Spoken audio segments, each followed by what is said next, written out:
Our time is right now. This is Carolina Corral in the studio, and I welcome Freedom's viewers. Let's get straight to the important news. 3 law enforcement officers were injured as a result of a Russian strike on the suburbs of Zaporizhzhia.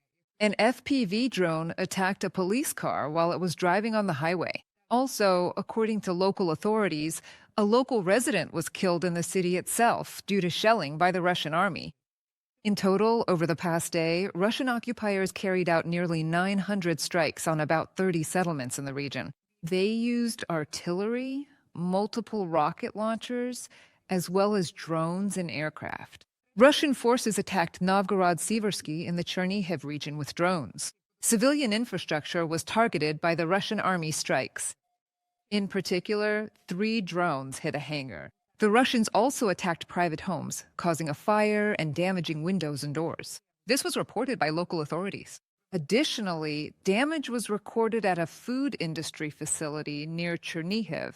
Furthermore, Russian forces struck Ukrainian energy facilities in several regions. Customers in Kharkiv and Donetsk regions have lost power. This was reported by Ukrenergo. The city of Slavutich in Kyiv region is also still partially without electricity. Restoration work is underway everywhere that safety conditions allow, the energy workers noted. In total, on the night of January 6th, Russia launched 61 drones over Ukrainian territory, including Shaheds and Garand drones. This was reported by the command of the Ukrainian Air Force. Ukrainian air defenders shot down 53 drones. The attack was repelled by aviation, anti-aircraft missile troops, electronic warfare, and drone units, as well as mobile fire groups of Ukraine's defense forces. The General Staff of the Ukrainian Armed Forces recorded 191 combat engagements on the front line over the past day. The most intense fighting was in the Huliaipol and Pokrovsk directions, 46 and 43 battles, respectively. The situation also remains heated near Kostyantynivka.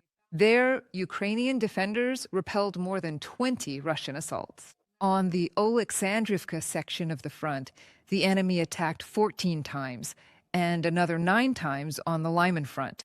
Ukraine's defense forces foiled a Russian assault using ATVs in the direction of Yampil, Donetsk region.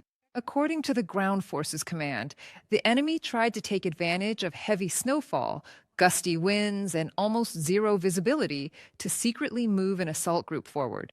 Because of the bad weather, aerial reconnaissance was difficult, and the Russian troops were counting on moving through unnoticed. However, the pilots of the Signum Battalion still managed to spot the invaders' advance, and as a result of coordinated action, they eliminated enemy personnel and also destroyed Russian equipment. In the past 24 hours alone, Ukrainian defense forces have eliminated another 940 Russian occupiers. This was reported by the General Staff of the Armed Forces of Ukraine. Thus, the total losses of the Russian army since the start of the full-scale invasion have exceeded 1,213,000 personnel. In addition, Ukrainian defenders destroyed 5 tanks, 6 armored fighting vehicles, 46 artillery systems, 1 multiple launch rocket system, and 1 air defense system yesterday. They also disabled 157 units of Russian automotive equipment. Ukraine and Romania are becoming closer at both the regional and international levels.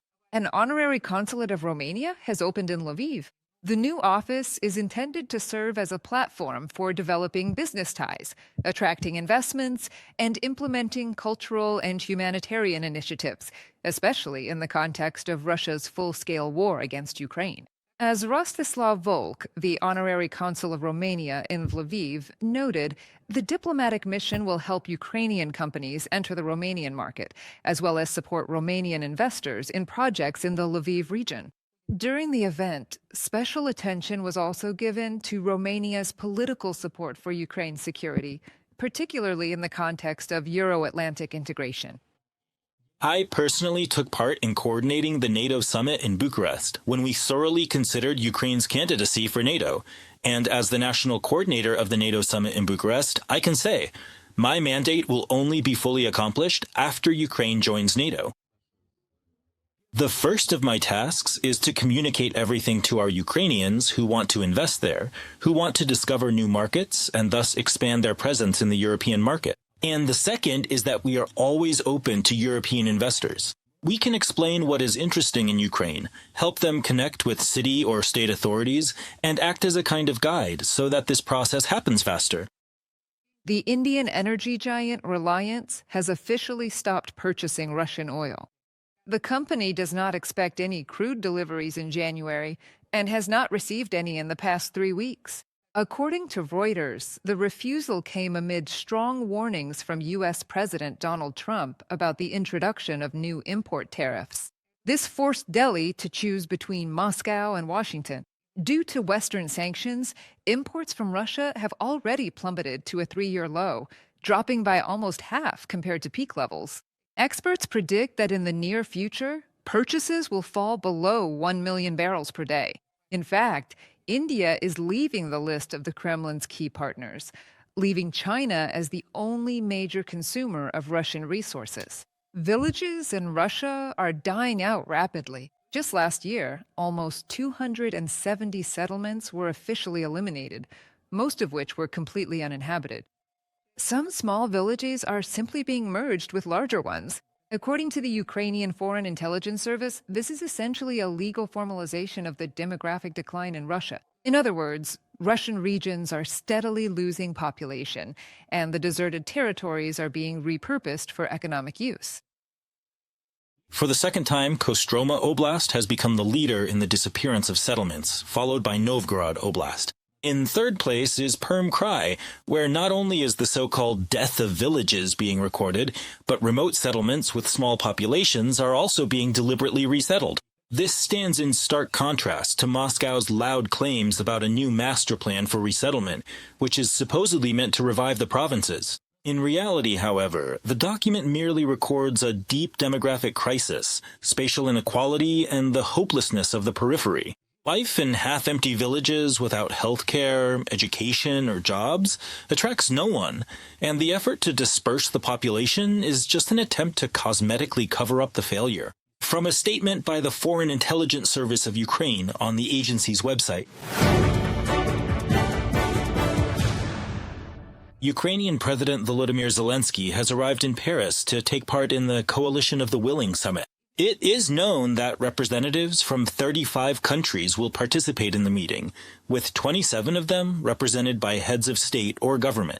The presence of a NATO agency, leaders of the European Commission, the European Council, as well as special representatives of the U.S. President Steve Witkoff and Jared Kushner is also expected. All the details and main topics of the upcoming negotiations are known by our special correspondent in Europe, Vitaly Sizov. He's joining us live from Paris. Vitaly, welcome. The floor is yours. Karina, good afternoon. The leaders have already started arriving at the Élysée Palace. In total, it is planned that the leaders of 27 countries will be present in person. These are mainly countries from Europe and North America. Representing the United States are President Donald Trump's representatives, Steve Witkoff and Jared Kushner. They were the first to arrive at the Élysée Palace, and just a few dozen minutes later, Ukrainian President Volodymyr Zelensky also arrived, where he was greeted by French President Emmanuel Macron. They held a bilateral meeting. The president of Ukraine shared some details about what they discussed. And at the center of the discussion, of course, was the topic of strengthening Ukraine's air defense. This was something of a preview meeting. The European Union is represented here by the presidents of the European Commission and the European Council, Ursula von der Leyen and Antonio Costa, as well as the EU High Representative for Foreign Affairs and Security Policy, Kaja Kallas. NATO is represented by Secretary General Mark Rutte, and the commander of NATO forces in Europe, Alexis Grinkovich, is also expected to attend. At the level of foreign ministers, Turkey is represented here, and Austria, Ireland, and Cyprus are expected to participate as well. At the ambassadorial level, Austria, Japan, and New Zealand are expected to be represented. And on the eve of this meeting, where the main topic of discussion today is security guarantees for Ukraine, the same issue was discussed by the military at the level of chiefs of general staff. Such a discussion took place. These military officials did not represent the countries of the Coalition of the Willing. Participating in this meeting were the Chief of the General Staff of the British Armed Forces, Rich Knighton, the Chief of the General Staff of Ukraine, Andriy Ignatov, the previously mentioned Supreme Allied Commander Europe and Commander of the United States Armed Forces in Europe, Alexis Grinkovich, as well as the Chief of the General Staff of France, Fabienne Randon. They discussed what kind of security guarantees Ukraine should receive so that, in the event of a ceasefire, Russian aggression would not be repeated. Let me remind you, this is the central issue of this meeting. A document was prepared as a result of joint work by the United States, the European Union, and Ukraine, consisting of 20 points. And this document will also be discussed today in order to understand exactly what level of involvement the United States will have in providing these security guarantees. Volodymyr Zelensky spoke about the plans for this meeting, specifically the meeting of the Coalition of the Willing, when he arrived in France. Here in Paris, he posted on his social media about what in fact he would be discussing here. Today, there will be important negotiations here at the level of the Coalition of the Willing's leaders with the NATO Secretary General, as well as a meeting with representatives of the American negotiating team. These talks are meant to guarantee more protection and strength for Ukraine. We are counting on the support of our partners and on steps that can provide real security for our people. Thank you to everyone who stands with Ukraine. Volodymyr Zelensky, President of Ukraine, on Telegram. On the very eve of his significant and important trip, Volodymyr Zelensky was actively communicating with the global media through his various social networks and in numerous other effective ways, ensuring his message reached a wide audience. He said that, in his opinion, security guarantees should first and foremost be provided by the armed forces of European countries on Ukrainian territory.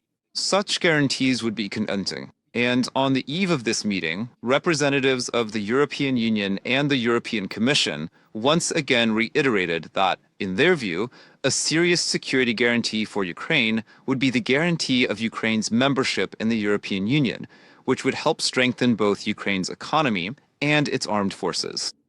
For now, these are the discussions on the agenda. We are already waiting for the preliminary results. It is possible that, as a result of this meeting, they will be able to agree on a communiqué that will spell out in more concrete terms the details of how various countries, and primarily the United States of America, as the main contributor and the main country providing the military power of NATO and the security of Europe, how all these members of the Coalition of the Willing will be able to guarantee that Russian aggression will not be repeated, again, if an agreement can be reached. Because on the eve of his visit, the president of Ukraine emphasized that Ukraine must be prepared for both a diplomatic solution and military solution. That is why both issues will be discussed here at the meeting. Carolina.